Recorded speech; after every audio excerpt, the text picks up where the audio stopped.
incluso así lo ha declarado la Corte.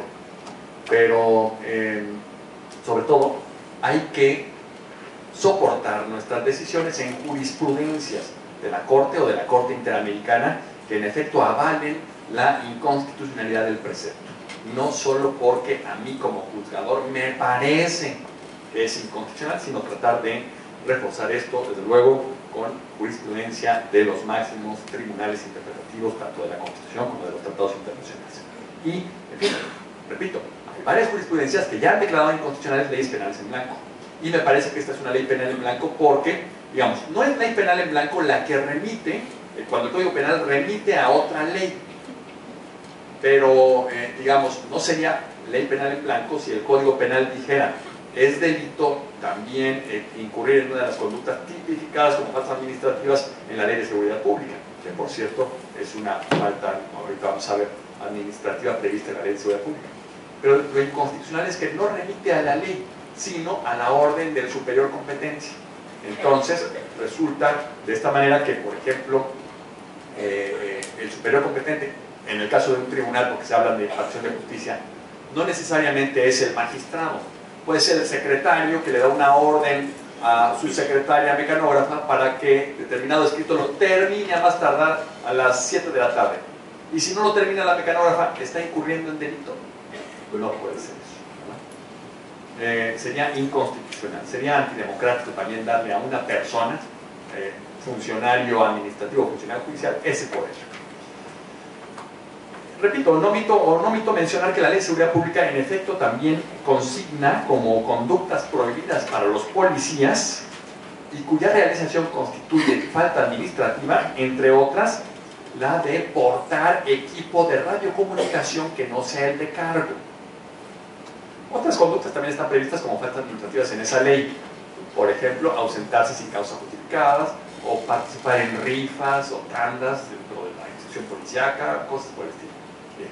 Pero, repito, esas conductas previstas como falta administrativa no pueden ser consideradas automáticamente delitos, ni aun cuando el superior competente le haya comunicado al inferior que debía ajustar su conducta a lo previsto en esas faltas administrativas.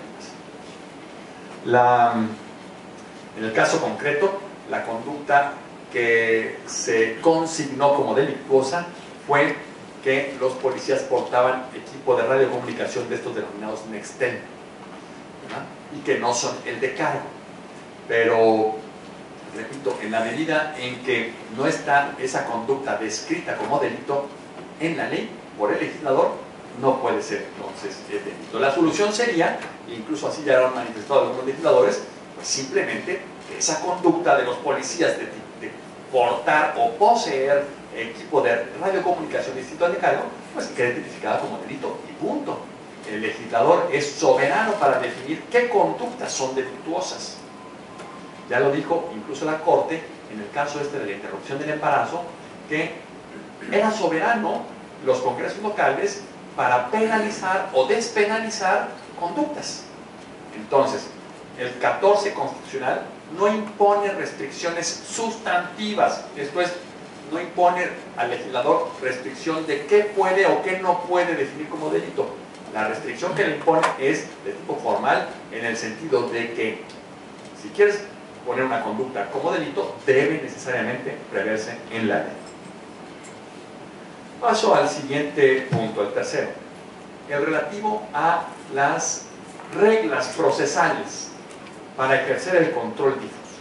Esto es, si, desde mi punto de vista, sí está autorizado el control difuso y, por otro lado, la norma que en el caso concreto me estaba pidiendo la Procuraduría aplicar me parece que es inconstitucional, pues el siguiente paso era definir cómo hacer ese control difuso, con base a qué reglas procesales.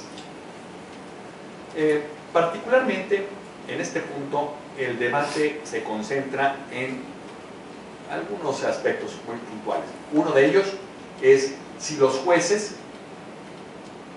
este control difuso deben hacerlo solo a petición de parte o pueden hacerlo de oficio. Sobre ese particular yo advertí que había en el país varios modelos. Me refiero a algunos solamente.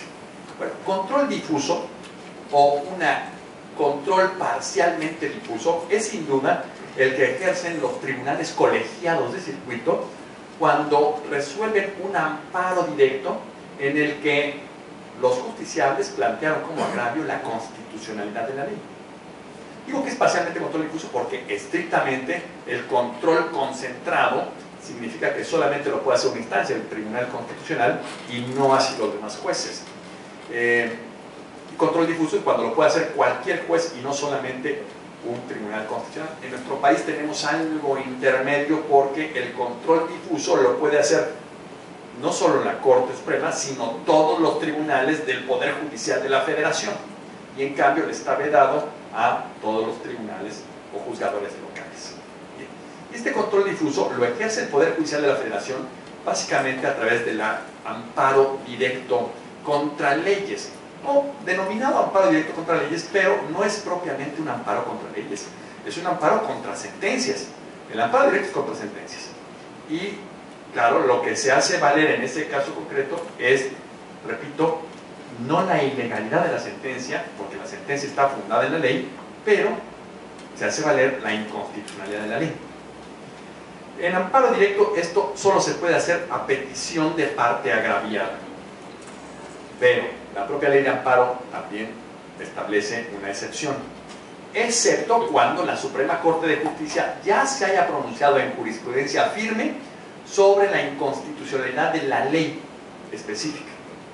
En ese caso, el colegiado o el juzgado de distrito en amparo indirecto de oficio tendrán que desaplicar. Entonces tenemos por lo menos los dos modelos, de oficio y a petición de parte. Otro modelo que ya dije en México, poco antes que el control difuso de constitucionalidad, lo fue el control difuso de convencionalidad. Y el control difuso de convencionalidad rige o se ejerce de oficio. Incluso así lo ha ordenado la Corte Interamericana, que debe ser de oficio. Así lo dijo la Corte Interamericana. En el caso, bueno, no en el primer precedente, Alguacil Arellano contra Costa Rica, pero sí en el segundo, de trabajadores del Congreso contra Perú.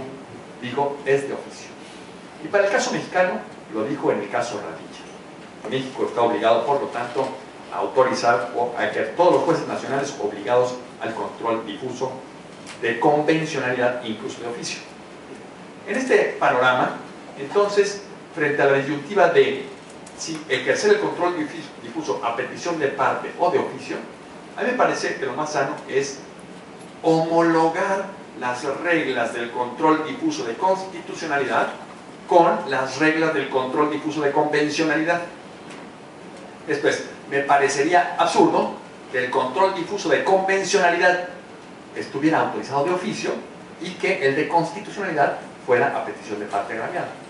Me parecería absurdo porque ambos tienen como derechos tutelados prácticamente los mismos derechos humanos. Entonces, si se pusieran reglas distintas, podríamos incurrir en lo que hizo la Sala Superior del Tribunal Electoral Federal en el caso Hank Ron hace un par de años, o hace 3 o 4 años. La Suprema Corte le tenía prohibido al Tribunal Electoral ejercer control difuso, desaplicar normas por inconstitucionalidad. Bueno, la Sala Superior lo que dijo es, la Corte me lo prohíbe, la Suprema Corte Mexicana me lo prohíbe, le doy la vuelta y confronto la ley, no con la Constitución, sino con los tratados internacionales, y la Corte Interamericana me lo autoriza.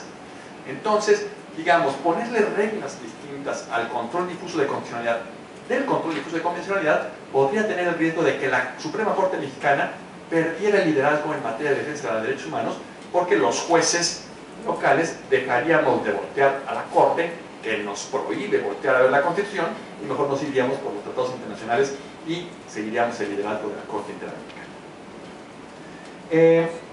Me parece que debe ser de oficio.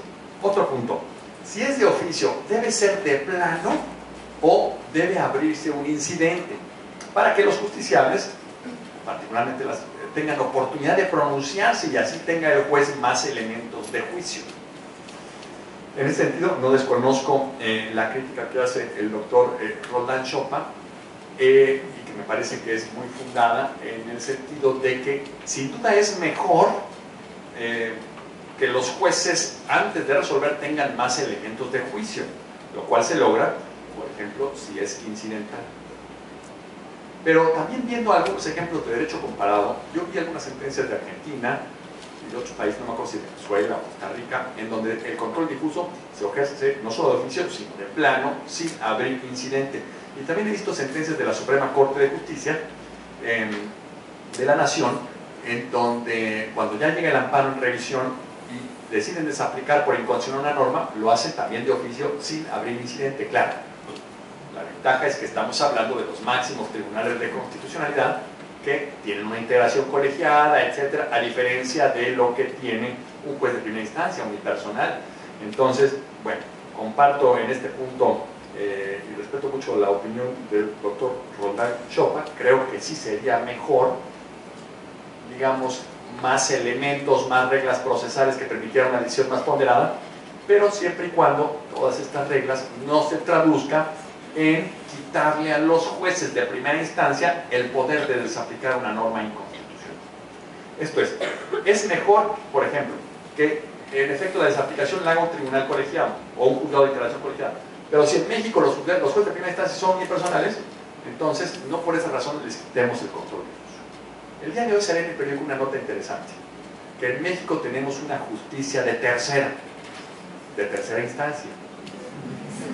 Porque para llegar a una justicia plena hay que acceder a la tercera instancia, o sea, pasar la primera y la segunda instancia y llegar por fin al amparo, en donde sí se nos otorga una justicia completa y garantista. Bueno, eso debe cambiar, porque dice el periódico, solo llegan hasta la tercera instancia los que tienen los recursos económicos necesarios y después de haber invertido bastante tiempo en ello. Entonces, a mí me parece que la ventaja del control difuso de constitucionalidad y en general la ventaja de que los jueces locales sean garantes de derechos humanos es que la justicia en México ya no necesariamente será solo de tercera instancia, sino que podrá obtenerse justicia completa desde la primera instancia. Me falta muy poco tiempo para concluir y paso a, bueno, otra regla procesal. Desde luego, las sentencias que se dicten por los jueces locales haciendo control difuso debieran ser revisables por el Poder Judicial de la Federación. Mi opinión es que, sin duda, claro que sí, siempre. La Constitución es un solo ordenamiento para todo el país y su interpretación debe ser homologada por un solo tribunal. Me parece un defecto el esquema que teníamos hasta antes del 10 de junio, en el sentido de que solo el Poder Judicial era la única instancia, o más bien era la última instancia. No, era la única, perdón. Me parece que es mejor el esquema en donde también los jueces locales pueden hacer interpretación o ser garantes de la Constitución, pero siempre y cuando sean revisados por la jurisdicción constitucional, que debe así convertirse no en la única, pero sí en la última. Debe ser y debe seguir siendo el garante final de la Constitución y el que homologa toda la interpretación constitucional. Por último, el cuarto de los puntos que quería conversar con ustedes, algunos efectos o algunos comentarios de tipo político-social que ha motivado el control difuso de constitucionalidad. Los menciono telegráficamente. Primero,